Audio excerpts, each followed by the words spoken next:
મહેસાણાના વાલમ ગામમાં નળ જોડાણ મેળવવાના વિવાદના મામલો સામે આવ્યો છે। આ વિવાદ વચ્ચે મકાન ગેરકાયદેસર હોવાનું કહી મકાન તોડી પાડવામાં આવ્યું હોવાનું ગ્રામજનો આક્ષેપ કરી રહ્યા છે।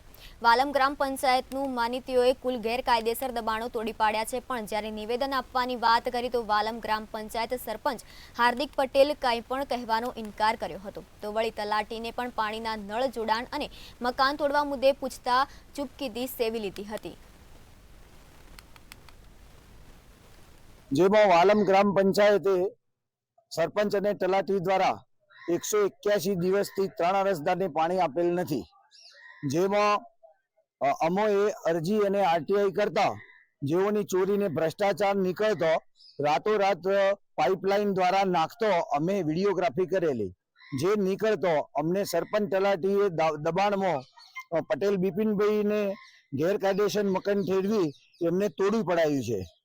અમે આજ સુધી લગભગ 181 દિવસથી બધા અધિકારીઓને જણાવતો હજુ અમને ન્યાય મળેલ નથી। હું આરટીઆઈ કરી હતી, એના દબાણમાં આરટીઆઈ પાછી ખેંચવા માટે દબાણમાં મારું મકાન ગેરકાયદેસર રહી અને તોડી પાડવામાં આવ્યું। કેમ પાણી આપતા નથી? કેટલા સમયથી પાણી આપતા નથી? 182 દિવસથી પાણી નથી આવ્યું। શું કર્યું હતું તમે?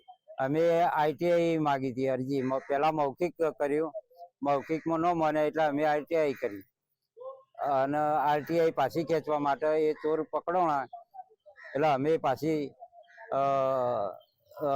એ આરટીઆઈ પાછી ખેંચવા માટે અમને દબાણ કરવામાં આવ્યું।